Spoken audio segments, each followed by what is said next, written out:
and welcome back to the Supersensible Steve Show. In this episode I'm sending my earthly bodied assistant off to Colchester in Essex for our very first solo investigation. The Red Lion Hotel is a Grade 1 listed 15th century building, and there have been three main entities that we plan to investigate. The most prominent presence is that of Alice Catherine Miller, a chambermaid who was murdered by her partner in 1638. Stories of Alice are so prevalent at the hotel that staff were told never to speak of her during the 1800s, unless they wanted to lose their jobs, that is. The innkeeper at the time went as far as bricking up the entrance to her old room in a hope to bring an end to the haunting. He was unsuccessful. Manifestations include physical sightings, hair pulling, whispers, and she's also been known to wake up guests in the early hours of the morning. A hooded monk is also said to wander the corridors. The story goes that this monk died trying to save children during a building fire. One of these children may be the ghost of a little boy that is also regularly seen in the building. This little boy is mostly seen by fellow children, and parents have caught their offspring chatting with what appears to be thin air. However, adults have also been known to see the ghosts of children at the hotel via the means of digital photography. What you're about to see now is footage from the investigation. While it has been edited to reduce duration, all events, including the lead-up, have been left untouched. So here we are at the Red Lion Hotel in Colchester. This building is from the 15th century, and I'll just take you a little bit of a tour around the room. So this is room 10. As you can hear probably, the floorboards are very creaky, so that's something to keep in mind. Also, there's a bit of a passageway between the buildings here that people will be walking to and fro. This is one of the TVs that turn on their own at about 3 AM apparently, so we'll set up some trigger objects around that later on and keep an eye on that TV. See some of the old wall they've actually exposed, which is quite a nice touch. It's a nice room actually. And then we go through to the bathroom here. Again, the floorboards very creaky, but this is an active hotel, so there's going to be people next door, people moving about. I've already noticed I can hear footsteps from members of staff, I assume. So I'll do a little baseline test, do some EMF readings, and let's see what we find. Okay, so today the temperature outside is 22 degrees. It's kind of overcast. Inside the room we're looking at 25 degrees. I'm just going to go around and do a quick EMF scan of the room, just to make sure there's no spikes.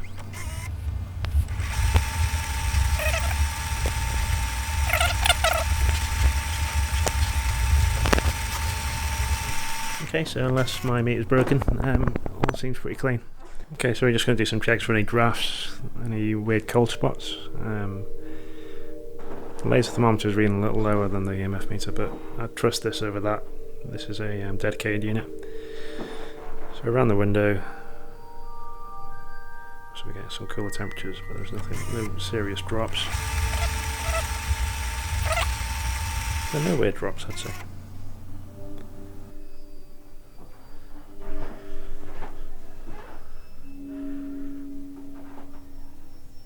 Nothing peculiar in the bathroom. So I was speaking to some of the staff of the hotel and listened to some first-hand accounts. So one member of staff had actually been sat at the front desk, and out the corner of her eye she'd felt the presence of a child through the glass door. When she turned her head, there was nothing there. Also with some of the guests, their children were talking to an unknown entity, and the guest took a photo when some children were seen through the window.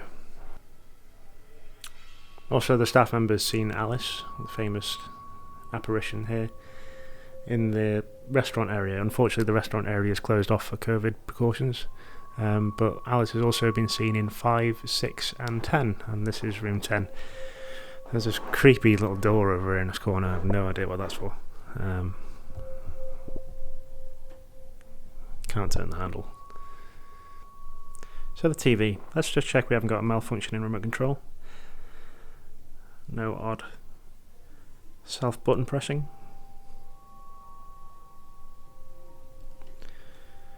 Let's try and turn it on. So I'd say if anything the remote control's less than ideal for responsiveness, so maybe the batteries are struggling.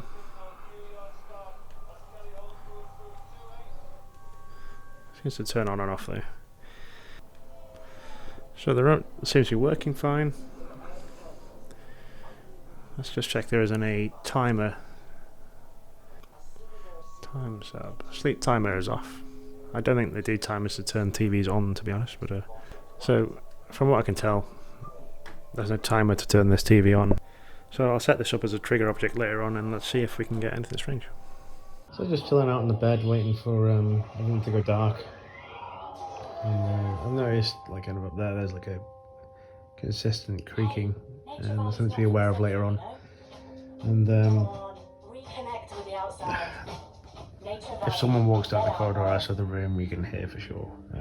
The floorboards are very creaky. So, just all things to be aware of.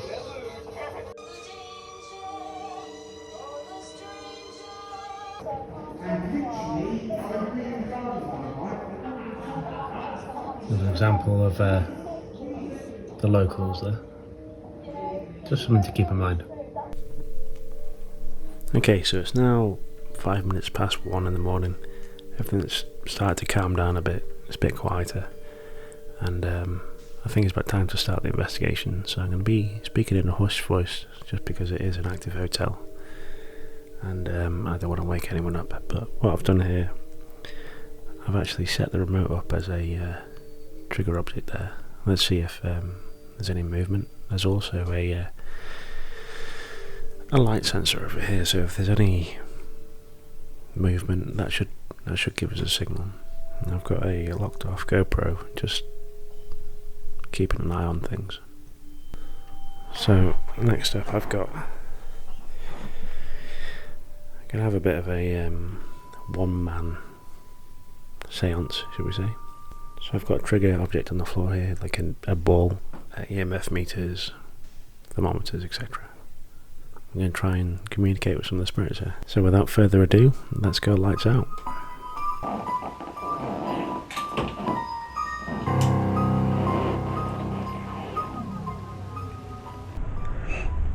So let's go ahead and open the communication. Power of elements, spirits, angels. Please protect ourselves from any negative energies or spirits. Now, there's a few spirits that I'm going to try and communicate with tonight. So there's Alice, there's a monk, the staff has shown us some child ghosts. So what we have here is a pendulum. My first time using one. And what I'm going to ask is, if the pendulum moves front to back, as in towards me and the camera and away, that means yes.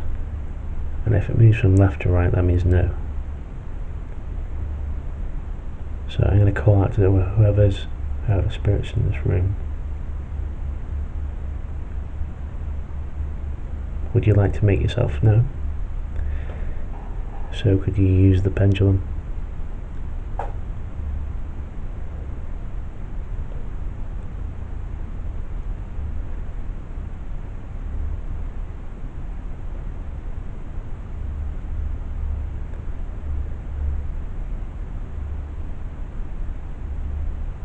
Okay, I just might have saw an orb.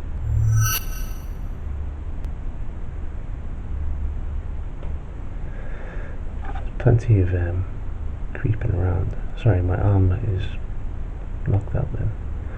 I'm just going to put the pendulum in my other hand for a second and turn on the other meters.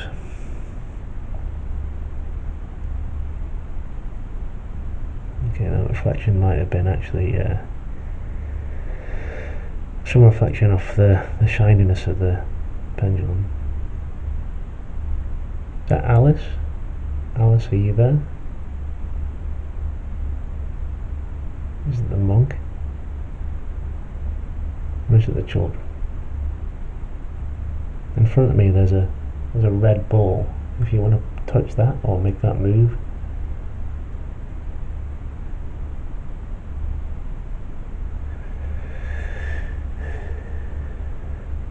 I think the pendulum might be, there's another orb there, I think.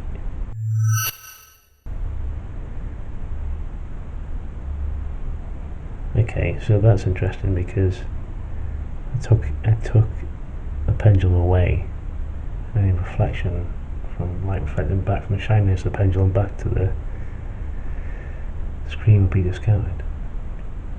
Okay, if that's you trying to show yourself, maybe you can come towards this light here. It won't do any harm.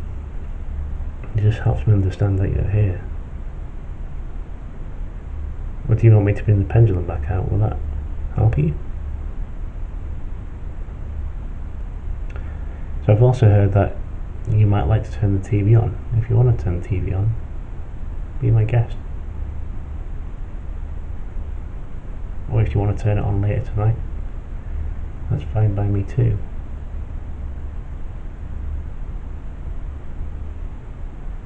If it is Alice in here with me, but most of the stories have said that it might be. I've heard that you've been known to whisper in the ear or pull the hair. If you'd like to do that to me, that's fine. I won't be alarmed or scared. So I spent a lot of time here today actually, just getting used to the sound of the hotel. So it's a very old building, as we know, and there's a lot of creaks, and there's a consistent creak that is kind of like above the bed and kind of up towards the light. That's consistent. There's another orb. So this is the point where we realised that the audio wasn't actually recording, so from here on in that's been rectified. One other thing to note, you'll see a laser projector that forms a grid onto the wall. They're usually locked off, but we're using it handheld here. And basically what we're looking for is any shadow or any deformation to the regular grid that is being projected.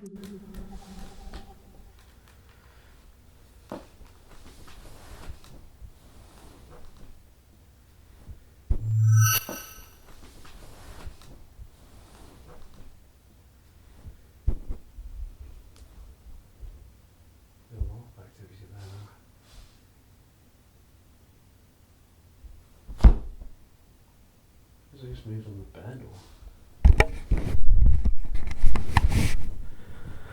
Saw a lot of activity there, but let me just jump on the bed again.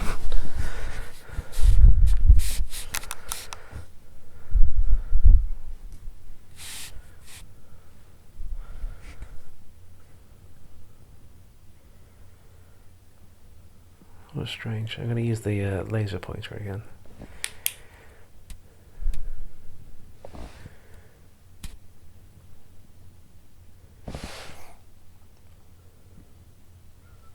Just, I don't know if that can pick that up, but I'm noticing dust particles in front of the laser, so obviously it's an old building.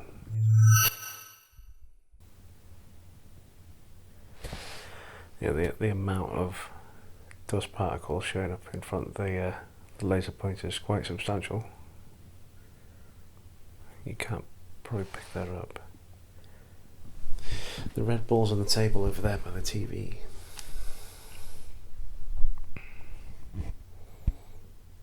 I know you like to turn the TV on, maybe you can turn it on now.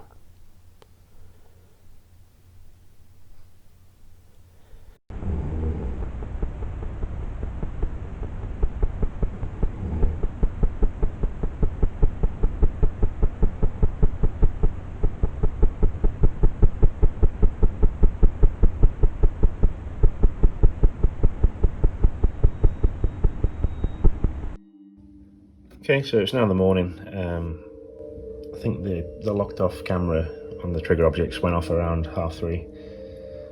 The TV didn't come on its own. I don't think the trigger object's moving either. So yeah, I think the next step now is to go back and review the footage. So what conclusions can we draw from the investigation?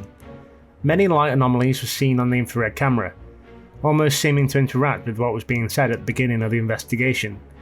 However, as the investigation went on, it became evident that the camera was very susceptible to picking up dust. Let's cast our mind back to the first episode of the Supersensible Steve Show to understand what that means. In photography, there's an optical phenomenon called backscatter, and while the room looks like it's in complete darkness, what is actually happening is the camera is shining infrared light onto the subject. That light is invisible to the naked eye, but the camera can see what's going on. So this flashing may be kind of a flake of dust, if you think of it in a small plate, and as it's tumbling through the air, the light is catching the surface as it tumbles. But what about the strange tapping noise that was heard around 3:30 during the witching hour? Our investigator was clearly asleep, shown by the audible snoring. With no one else in the room, what could it be? Let's analyse the sound file. Science with Steve. Looking at the waveform, a clear level modulation can be seen with a period of around 26 seconds. The tapping itself has a very precise frequency of 5 Hz. At the end of the sound file, the camera shuts off, even though there's plenty of battery life remaining. Due to how regular and precise the noise is, this is clearly some sort of error with the camera. Maybe it started to overheat. If we have any camcorder experts watching, please drop a comment with a possible explanation. I'll post a link to the camcorder model in the description. That's it for today's episode. See you next time on the Supersensible Steve Show.